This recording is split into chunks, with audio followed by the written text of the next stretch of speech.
strap on.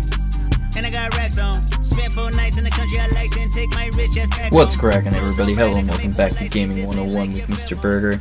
Check out these nifty new headphones I got. They're cool and they're red. Somewhere they're red, right?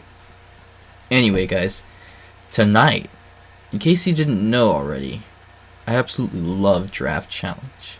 So tonight's video is going to be just kind of taking a look at some Draft Challenge matches that I've done so far in the current Draft Challenge that's going on right now. But you know, if you want more kind of general tips on the Draft Challenge itself, then you can go ahead and take a look at my older Barbarian Barrel Draft Challenge, kind of 10 Draft Challenge tips video. If you haven't seen that already, I think that that's still really relevant. That'll help you out. These headphones are pretty cool, guys. They're allowing me to listen to Clash Royale and record without any double feedback. It'll be really good for doing collaboration videos. So hey, other YouTubers, hit me up for collabs. Let's make it happen. Alright guys, here you can see that I've got this really cool giant beatdown with 3 musketeers. I've even got the battle ram in there now. And that's kind of what I drafted. So here I got the giant going pushing down the lane. I decided to put the battle ram down because he's tanking for him. The giant does a great job of taking out that furnace. And on top of that, I got that mortar in the back there for support. The battle ram connects to the tower because the furnace is down. I send him the giant snowball to take out those, what were they, spear goblins? It works out great. Mortar is still connected to the tower, is probably going to take it out here. He puts down a furnace again. The tower is really low with those fire spirits. Take it out. I really like that giant snowball, guys. It's really cool. I'm really glad they incorporated this new cheap spell into the game. Basically, that's what it is. Before they only had, what was it, zap and log, and that was it. Those are the only spells that they had as far as cheap spells went. You could kind of consider arrows a bottom tier cheap spell, but it costs 3 elixirs, so it's not in the same category as those 2 elixir cost spells like zap and log. So now that we have that giant snowball in there and it only costs 2, it's going to be awesome. Alright, I see that he's got the P.E.K.K.A here. I decided safe to put the 3 muskies in the back. Of course, he does have rocket, so he's going to go ahead and rocket those 2 musketeers. But look what happens here. He actually misses one. He does get the tower and almost kills it, but I'm able to keep one on the right side there and go ahead and put a deadly push out in the left there. He does a good job with the bats, and that kind of takes out the support, and that's ideally what you want to do with kind of support killers like those bats. Just put them in the back there after the tanks cross to take out their heavy support unit. Alright, now we have the Royal Hogs coming down to the left, and I'm still learning how to answer those, and I've got a kind of funky deck, so I kind of panic last second mortar, use the giant snowball to knock them back. It actually does a pretty decent job of shutting them down, but I invested a lot of elixir in that. I see that he puts the P.E.K.K.A in the back, so I know that I can safely play aggressive in the other lane.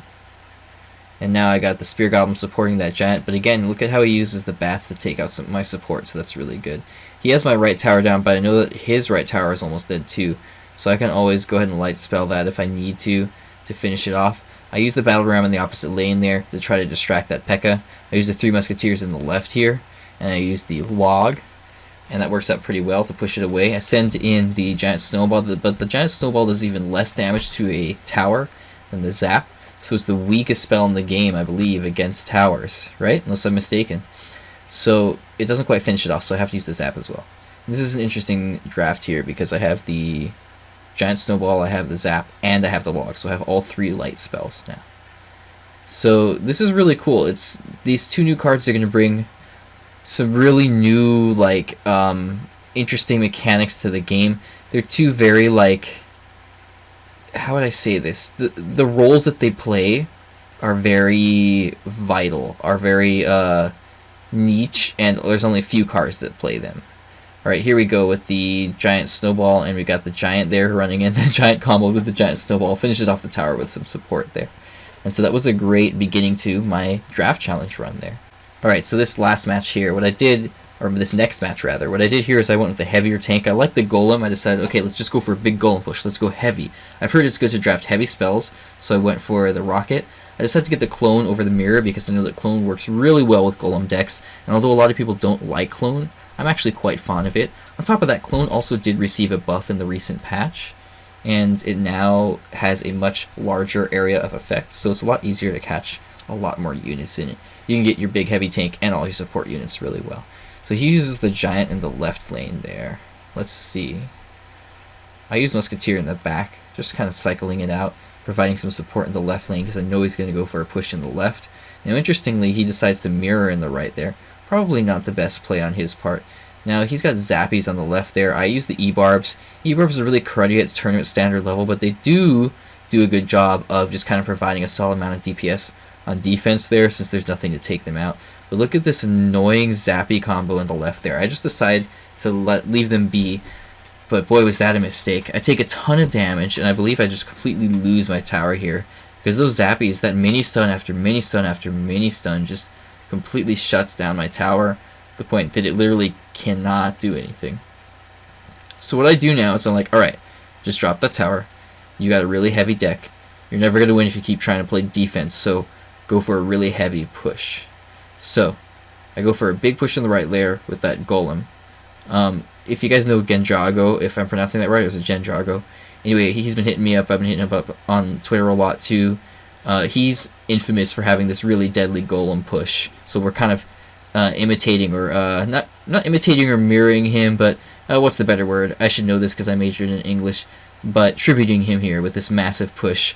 And I just say, okay, I can lose a tower. It's not a big deal because I know that I have that golem. I know that I have that heavy deck. I know that I have that huge push that I can do in the right lane there. And look at that. At this point, although my princess tower is lower than his princess tower, my king tower actually has more health, and we've both lost one. So depending on how you look at it, I'm almost in the lead here because I have the chance to 3-crown him. So what I decide is I'm going to go ahead and try to do that. I go ahead and put the golem on the right there in the back, and he sees that, and he decides, alright, I'm going to heavy push in the right here, try to take out that princess tower and win the game before he can get this push going. I've only got about 45 seconds left, and I go ahead and play defense by putting ranged units behind the tower there, and you kind of space them away so that he can't catch them all together with his poison or his fire spirits or any AoE like that. I go for a big push in the right lane, and I'm going to try to finish off that king tower, go for the 3-crown win. He does a good job of poisoning there to take out my support, but I've got enough elixir to put down another golem there. So now I have this massive 2 golem push going. And guys, remember how I have a clone? And if you don't know already, clone creates units that mirror the death effect. So the golem explodes on death and does a bunch of damage around it. So when I clone 2 of those golems, they explode, their clones all explode. All of a sudden this tower just absolutely melted there, and I get that 3-crown win. And I hate to BM him and laugh, but I'm sorry, but it was just kind of funny how I made that comeback there and then won with that amazing clone at the end there. Alright guys, this one was kind of close here. Let's see what happens. So I decided to go with the Dark Prince first. And here I was thinking about it for a second. I go with the Ice Wizard. I do like the Ice Wizard. I'm like, alright, P.E.K.K.A. P.E.K.K.A.'s really solid. I got P.E.K.K.A, Dark Prince, Ice Wizard. That's pretty solid. I'm digging the Giant Snowball. It counters Spear Goblins, so I decided to go for that. Because, you know, it's not... You really want to go for synergy, first of all. Like, so that's the most important thing. But, of course, if you're given, like, a hard counter to the unit that is the alternative that's given to you, you generally want to go for the hard counter. So if you're given, like, Giant and P.E.K.K.A, or Golem and P.E.K.K.A, like I was there, given Giant and P.E.K.K.A, I go with the P.E.K.K.A, because the P.E.K.K.A counters the Giant and the Golem really well, naturally, right? So here he goes for a really heavy push in the left there with the Hog Rider and the Royal Hogs. I don't have much to answer it, so I actually use the Miner kind of on defense and the Cannon Cart. He gets a bunch of damage off on my left tower, almost kills it, but he's got almost no elixir left here, and so I use that Battle Ram. And that Battle Ram, I believe it was nerfed with the range. They synced up all the range of all charge and jump units, you know, Battle Ram, Mega Knight, Prince, Dark Prince, Bandit, all of those to the same range now, and I think that Battle Ram was one of the ones that got even more of a nerf, if I'm not mistaken. Correct me if I'm wrong. Alright.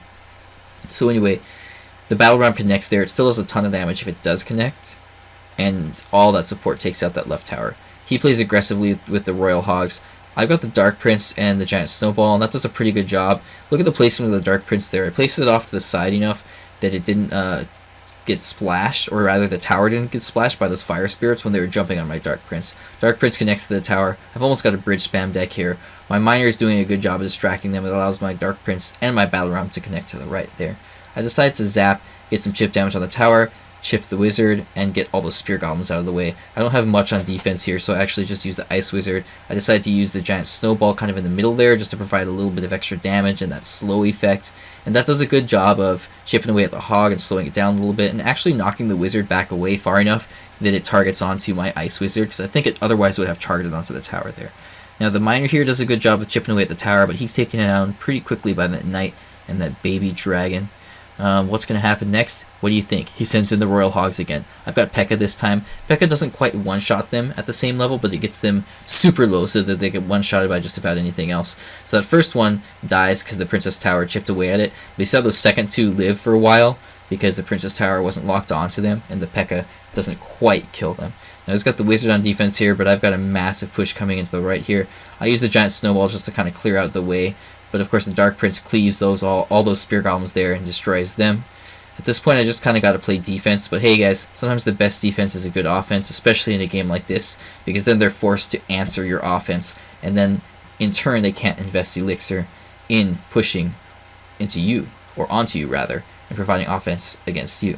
So here he kind of tries to go for a Hail Mary push in the left there with the hogs, and he lightnings my right tower, and I actually use all my spells and everything to chip away at those hogs and slow them down, and they actually don't destroy that tower. So that was an awesome finish there. I was really close to getting over into further overtime there, but I managed to pull off the victory by protecting that tower with all those cheap spells. Alright guys, this is the match that unlocked me the snowballs, and I'm still going in that draft challenge. I'm definitely going to continue it. I might even do a stream on it depending on how long it goes for and if I have the time. But anyway, here we can see that I go for the poison and the giant snowball, and I got the dark goblin and I got the mega knight. I've given him the fireball. I choose the poison over the fireball, I just like it better. I choose the snowball over the ice spirit to try out the new spell, and I like it. I don't really like minion horde at tournament standard level. It's not that great, so I actually go for the dark goblin. He was buffed recently. And Mega Knight, why not? Mega Knight was also buffed and he's really strong. Well, he's not too strong right now, but he's pretty decent at the moment. So anyway, here we go. Off to the races with those barbarians.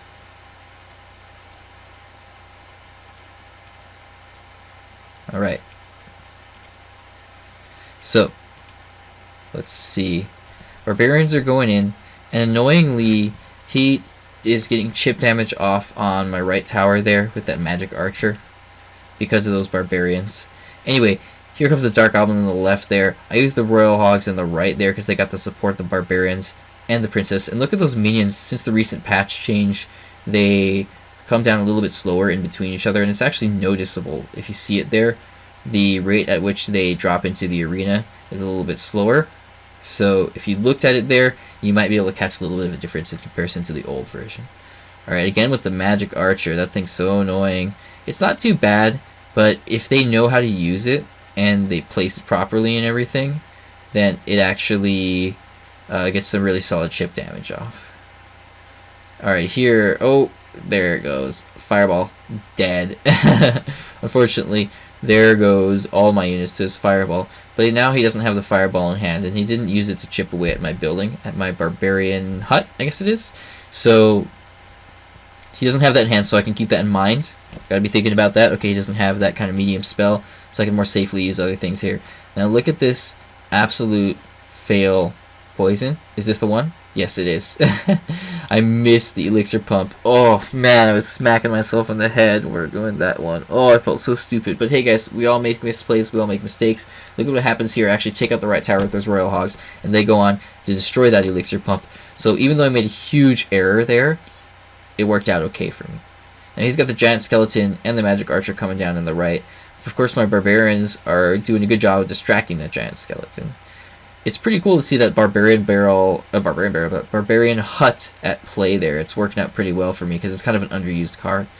And guys, that giant snowball hits air units, so it does a really good job of shutting down that minion horde as well. I finally put the Mega Knight into play, drop him on top of those two magic archers, and it works out great. He goes ahead and jumps on into his king tower here, but he gets distracted by that giant skeleton. I've only got 20 seconds left, so at this point I actually use the lava hound on the left here, because if he's going to take my right tower, I want to build up a push going on the left. And of course I probably could have played hard defense on the right, but I thought if I apply a little pressure on the left, he might try to answer it and buy me some time. I do a good job of defending on the right there just by putting down that barbarian hut. I didn't say barrel this time, and that wins me the match. Alright guys, that was my fun little video on a few draft challenge matches that I've been doing lately that I've been having a lot of fun with. Hopefully I'll be able to upload some more videos on this challenge or do a stream on it. Let me know how you guys are doing on this draft challenge, or how much you like draft challenges. Let me know in the comment section below. Make sure you leave this video a thumbs up if you liked it. Subscribe. I always point the wrong direction. Subscribe if you haven't already.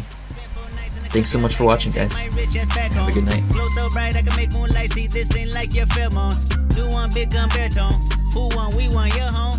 We old school like Chopper though. My old school made Doctor know. My old school made hard not. Black on black, my coupe and strap. Ain't balling on the hard top. I told y'all to call top. Now my number call black.